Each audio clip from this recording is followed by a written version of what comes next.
محترم ناظرین، السلام علیکم ورحمۃ اللہ وبرکاتہ۔ امید ہے کہ آپ تمام ہی حضرات خیریت سے ہوں گے۔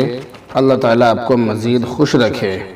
اس سے پہلے ویڈیو میں آپ کو میں نے یہ بتلایا تھا کہ زکوٰۃ جن 3 چیزوں پر فرض ہے ان میں سے پہلی چیز ہے روپیہ، نقد روپیہ، یعنی آدمی کے پاس جو روپیہ پیسہ ہے اس پیسے پر، اس روپے پر زکوٰۃ فرض ہے یا نہیں، اور کس طرح کے روپے پر زکوٰۃ فرض ہے۔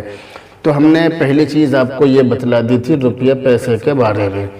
تو پہلی چیز کا ذکر آپ کے سامنے ہو گیا، آپ کو بتلا دیا کہ روپے پر، پیسے پر زکوٰۃ فرض ہے، کس کس طرح کے پیسے پر زکوٰۃ فرض ہے، تمامی چیزیں آپ کو بتلا دی تھی۔ آج میں آپ کو یہ دوسری والی جو چیز ہے زیور، اس کے بارے میں بتلانے جا رہا ہوں۔ تو یہ جو زیور ہے، اس زیور کے بارے میں آپ کو یہ بات یاد رکھنی چاہیے کہ جو زیور جس کی ملکیت ہو، یعنی جس زیور کا جو مالک ہو، اس کی زکوٰۃ اس پر واجب ہے، یہ بات آپ یاد رکھیے۔ لیکن اگر اس کی طرف سے کوئی دوسرا شخص ادا کر دے تو جائز ہے۔ جیسے مثال کے طور پر کوئی زیور باپ کا ہے، مثال کے طور پر، لیکن باپ کی جگہ اس کا بیٹا ادا کرنا چاہے، بیٹا چاہے کہ میں ادا کر دوں تو جائز ہے۔ ایسا نہیں ہے کہ اگر باپ ہی مالک ہو تو باپ ہی ادا کرے، ایسا نہیں ہے، بلکہ باپ کی طرف سے بیٹا بھی ادا کر سکتا ہے۔ اس بات کو آپ یاد رکھیے۔ زیور کی زکوٰۃ نکالنے کا طریقہ معلوم ہونا چاہیے تاکہ زیور کی زکوٰۃ آسانی سے صحیح طرح سے نکل جائے۔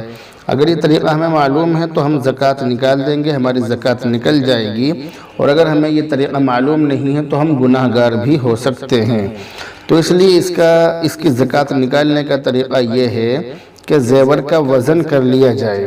یاد رکھیے یہ جو لفظ زیور ہے، تو اس زیور پر زکوٰۃ فرض ہے۔ تو زیور سے مراد ہے صرف سونا اور چاندی، بس سونا چاندی مراد ہے۔ اس کے علاوہ اور جو دھات ہوتی ہے اور جو چیزیں ہوتی ہیں ان پر زکوٰۃ فرض نہیں ہے، چاہے وہ کتنی ہی قیمت کے ہوں، ان پر زکوٰۃ فرض نہیں ہے۔ صرف سونا اور چاندی، ان 2 چیزوں پر زکوٰۃ فرض ہے، تیسری کسی چیز پر زکوٰۃ فرض نہیں ہے، یاد رکھیے۔ جب ہم زیور کا وزن کریں گے تو وزن کرتے وقت اس میں جو ہیرے موتیا اور کوئی دھات لگا ہوا ہو، وزن میں وہ شامل نہیں کیا جائے گا اور نہ ہی اس کی زکوٰۃ دی جائے گی۔ یہ بات آپ یاد رکھیے۔ اس لیے صرف سونا چاندی کتنا ہے یہ دیکھا جائے گا، بس۔ پھر اس کی زکوٰۃ 2.5% کے حساب سے نکالنی پڑے گی، 2.5% کے حساب سے نکالی جائے گی۔ تو صرف سونا اور چاندی، ان 2 چیزوں پر زکوٰۃ فرض ہے۔ سونا چاندی کے علاوہ اور جو دھات اس میں لگے ہوئے ہوں ان پر زکوٰۃ فرض نہیں ہے، یاد رکھیے۔ تو سونا چاندی کے علاوہ کسی اور دھات پر زکوٰۃ فرض نہیں ہے، چاہے اس کی قیمت کتنی ہی ہو۔ اسی طرح ایک بات یہ بھی یاد رکھیے کہ جب ہم زیور کی زکوٰۃ نکالیں گے تو کس بھاؤ کے حساب سے نکالیں گے، یہ بات بھی یاد رکھنی ضروری ہے۔ تو اگر ہم اس مسئلے کو سمجھ لیں گے تو ہمارے لیے زکوٰۃ نکالنا آسان ہو جائے گا۔ تو زیور کی زکوٰۃ نکالنے کا طریقہ یہ ہے، اولاً تو آپ یہ بات یاد رکھیے کہ ہم اس زیور کی زکوٰۃ نکالیں گے جس زیور کے ہم مالک ہیں، بس ہم اسی کی زکوٰۃ نکالیں گے۔ اس کے علاوہ کسی اور زیور کی ہم زکوٰۃ نہیں نکالیں گے، بس اس زیور کی نکالیں گے جس کے ہم مالک ہیں۔ تو ہم بازار سے کوئی زیور مثال کے طور پر خرید کر لائے، تو ہم تو خرید کر لائے اسے 1 لاکھ روپے کا، مثال کے طور پر ایک مثال دے رہا ہوں، 1 لاکھ روپے کا ہم کوئی زیور بازار سے خرید کر لائے۔ اب جو ہم وہ زیور بازار سے خرید کر لائے ہیں، ہمارے پاس وہ موجود ہے، اب ہم اس کی جو زکوٰۃ نکالیں گے وہ 1 لاکھ روپے کے حساب سے نکالیں گے یا کسی اور حساب سے، یہ مسئلہ ہے سمجھنے کا۔ تو اس مسئلے میں آپ یہ بات یاد رکھیے کہ اس وقت جو ہم مالک ہیں وہ ہم 1 لاکھ کے زیور کے مالک نہیں ہیں، بلکہ اس وقت ہم مالک ہیں اس زیور کے جس بھاؤ میں ہمارا زیور بازار میں بکے گا۔ چونکہ عام طور سے ہوتا یہ ہے کہ جب ہم بازار میں اپنا زیور بیچنے کے لیے جائیں گے تو ہمارا زیور 1 لاکھ کا جو ہم نے خریدا ہے وہ 1 لاکھ کا نہیں بکے گا، بلکہ تقریباً 15% اس میں سے کٹے گا۔ 15% اس میں سے کٹنے کے بعد میں وہ زیور ہمارا خریدا جائے گا۔ یعنی کل ملا کے ہم یہ کہہ سکتے ہیں کہ 1 لاکھ روپے کا زیور ہمارا 85,000 روپے کا رہ گیا 15% کٹنے کے بعد۔ تو اب مسئلہ یہ ہے کہ ہمارا جو 85,000 روپے کا جو زیور رہ گیا ہے جس کے ہم مالک ہیں، اس وقت ہم اس کے مالک نہیں ہیں بلکہ ہم اس کے مالک ہیں 85,000 روپے کا، کیونکہ 15% کٹ جائے گا اس میں سے 1 لاکھ روپے میں سے۔ تو اب جب 15% کٹ جائے گا تو 15% کٹنے کے بعد ہم جس ملکیت کے مالک ہیں، جس زیور کے ہم مالک ہیں، جس بھاؤ کے ہم مالک ہیں، اس کے حساب سے ہم زکوٰۃ ادا کریں گے۔ تو یاد رکھیے کہ ہم اس کے حساب سے زکوٰۃ نہیں دیں گے بلکہ ہم دیں گے زکوٰۃ اس ریٹ کے حساب سے، کیونکہ ہم اس کے مالک نہیں بلکہ ہم اس کے مالک ہیں۔ یہ بات آپ یاد رکھیے۔ تو اس مسئلے کو میرے حساب سے آپ اچھی طرح سمجھ گئے ہیں کہ ہم زیور کی زکوٰۃ کس بھاؤ کے حساب سے نکالیں گے۔ آخر میں آپ یہ سمجھیے کہ ہمارے گھر میں جو زیور ہے اس زیور کا اصلی مالک شریعت کی نظر میں کون ہے، یہ مسئلہ سمجھنا بہت زیادہ ضروری ہے۔ تو یاد رکھیے ہمارے گھر میں جو لڑکی ہے، جو ہمارے گھر میں بہو ہے، اس بہو کو شادی کے موقع پر جو زیور اس کے گھر والوں یعنی پیہر کی طرف سے دیا جاتا ہے، گھر والوں کی طرف سے دیا جاتا ہے، تو وہ تو 100% لڑکی کا ہی ہے اور لڑکی ہی اس کی مالک ہے۔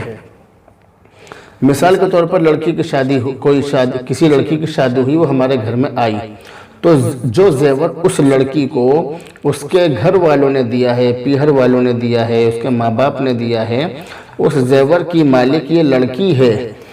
اور جو زیور لڑکے والوں کی طرف سے چڑھایا جاتا ہے، شادی کے موقع پر بہو کو جو زیور لڑکے والوں کی طرف سے چڑھایا جاتا ہے وہ لڑکے والوں کا ہی ہے اور لڑکے والے ہی اس کے مالک ہیں۔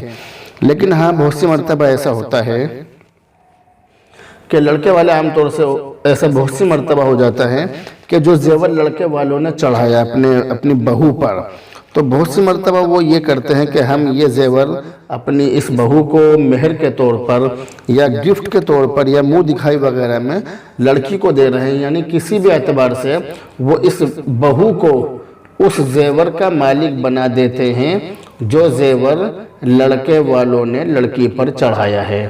تو اگر لڑکے والوں نے اس زیور کا مالک بیوی کو بنا دیا، بہو کو بنا دیا، چڑھایا تو لڑکے والوں نے بہو پر زیور، لیکن اس کا مالک انہوں نے اس بہو کو بنا دیا کہ ٹھیک ہے اس کی تو مالک ہے، چاہے اس کو منہ دکھائی میں دے دیا، گفٹ میں دے دیا، ہدیے میں دے دیا یا بطور مہر کے دے دیا، تو اب اس زیور کی مالک یہ لڑکی ہے، چاہے وہ لڑکے والوں نے جب لڑکے والوں نے اس کو مالک بنا دیا تو اب اس کی مالک لڑکی ہے۔ تو اب اس زیور کی زکوٰۃ نکالنا اس لڑکی پر واجب ہوگا۔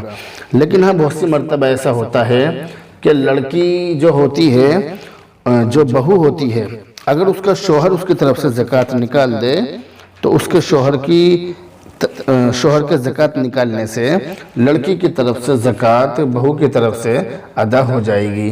یہ مسئلہ آپ اچھی طرح سمجھ گئے۔ اب اس کے اندر ایک مسئلہ آپ کو میں بتلا رہا ہوں جو میرے سامنے کل ہی پیش آیا، کسی صاحب نے معلوم کیا۔ تو مسئلہ یہ ہے کہ ایک لڑکی ہے، بہو ہے، اس کے پاس تقریباً 8-10 لاکھ روپے کا زیور ہے، اس طرح سے وہ مسئلہ آیا تھا۔ تو لڑکی کے پاس میں مثال کے طور پر زیور ہے، میں 1 لاکھ روپے کا مان رہا ہوں، مثال کے طور پر 1 لاکھ روپے کا زیور ہے لڑکی کے پاس، لیکن لڑکی کا جو شوہر ہے، اس عورت کا جو شوہر ہے، اس بہو کا جو شوہر ہے، اس کے اوپر قرض ہے۔ اب اس کے اوپر قرض جو ہے مثال کے طور پر 1 لاکھ روپے کا مان لو، تو اب اس کے اوپر جو یہ قرض ہے 1 لاکھ روپے کا، 1 لاکھ روپے کا زیور بہو کے پاس ہے لیکن شوہر پر 1 لاکھ روپے کا قرض ہے۔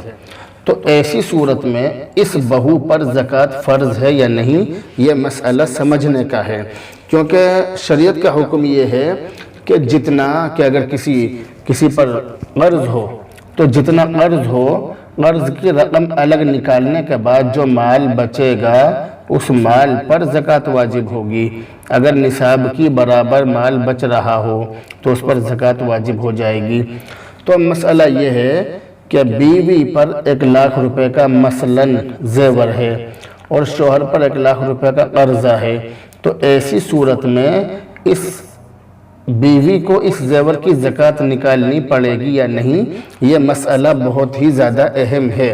تو اس سوال کا جواب یہ ہے کہ بیوی کو اس مال کی، اس زیور کی زکوٰۃ نکالنی پڑے گی، کیونکہ قرض جو ہے وہ شوہر پر ہے، بیوی پر نہیں ہے، اور شریعت کی نظر میں میاں بیوی کی ملکیت الگ الگ ہے، میاں بیوی اپنی اپنی چیزوں کے مالک ہیں۔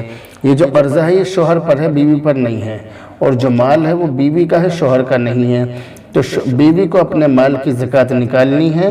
ہاں، شوہر پر جو قرض ہے، تو شوہر پر قرض ہونے کی وجہ سے ایسا نہیں ہے کہ اس قرض کی وجہ سے بیوی کے اوپر زکوٰۃ فرض نہ ہو، ایسا نہیں ہے۔ تو یاد رکھیے کہ شریعت میں سب کی ملکیتیں الگ الگ ہیں۔ بیوی پر قرض کی وجہ سے، شوہر پر قرض کی وجہ سے بیوی کے اوپر سے زکوٰۃ کا فریضہ ثابت نہیں ہوگا۔ امید ہے کہ آپ اچھی طرح سے سمجھ گئے ہوں گے۔ یہ ساری کی ساری چیزیں میں نے آپ کو بتلا دی ہیں۔ زیور کے بارے میں ایک ایک چیز میں نے آپ کے سامنے بیان کر دی ہے۔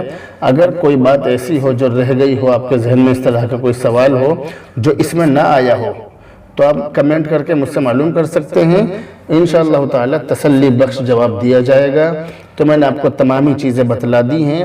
میں نے آپ کو یہ بھی بتلا دیا کہ زیور میں کیا کیا چیز شامل ہے، یعنی جو زیور ہے تو اس زیور میں کیا کیا چیز شامل ہے، سونا چاندی ہے، اس کے علاوہ کچھ اور بھی؟ تو اس کا جواب یہ ہے کہ صرف یہ 2 چیزیں اس میں شامل ہیں۔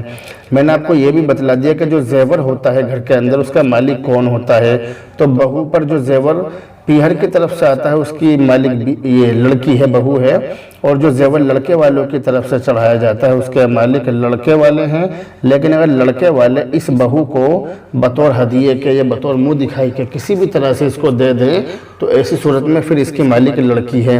اسی طرح میں نے آپ کو یہ بھی بتلا دیا کہ یہ جو زیور ہمارے پاس ہے، ہم اس کی زکوٰۃ کس بھاؤ کے حساب سے ادا کریں گے، 15% کاٹنے کے بعد پھر اس کی زکوٰۃ ادا کریں گے۔ ایک چیز میں نے آپ کو اس کے اندر یہ بتلا دی کہ اگر بیوی پر زیور ہو اور شوہر پر قرض ہو تو زکوٰۃ دینی ہے یا نہیں، وہ چیز بھی میں نے آپ کو بتلا دی۔ تو یہ تمام ہی چیزیں میں نے آپ کو بتلا دی ہیں۔ انشاءاللہ تعالی مجھے امید ہے کہ آپ سمجھ گئے ہوں گے۔ اللہ رب العزت آپ کو سمجھائے، اگر آپ نہ سمجھے ہوں تو اللہ تعالیٰ آپ کو سمجھائے، میری دعا ہے۔ اب اس کے بعد یہ 2 چیزیں میں نے آپ کو سمجھا دی ہیں۔ پہلی ویڈیو میں روپیہ پیسے کی زکوٰۃ کے بارے میں، اور اس ویڈیو میں زیور کی زکوٰۃ کے بارے میں آپ کو سمجھا دیا ہے۔ اس سے اگلی ویڈیو میں جو نمبر 3 ہے، تیسرا نمبر جو ہے وہ ہے مال تجارت، بیچنے کا سامان، بزنس کا سامان، یعنی وہ سامان جو ہمارے پاس بیچنے کے لیے ہے، وہ سامان اس کی زکوٰۃ دی جائے گی۔ تو یہ جو تیسرا نمبر میں نے آپ کے سامنے لکھا ہے، یہ تیسرا نمبر کیا ہے، اس کی زکوٰۃ کس طرح سے نکالی جائے گی، اس چیز کو آپ کو اگلی ویڈیو میں بہت اچھی طرح سے سمجھایا جائے گا انشاءاللہ تعالی۔ تو بہرحال اب آپ سے رخصت ہوتے ہیں، دعاؤں میں یاد رکھیں۔ السلام علیکم ورحمۃ اللہ وبرکاتہ۔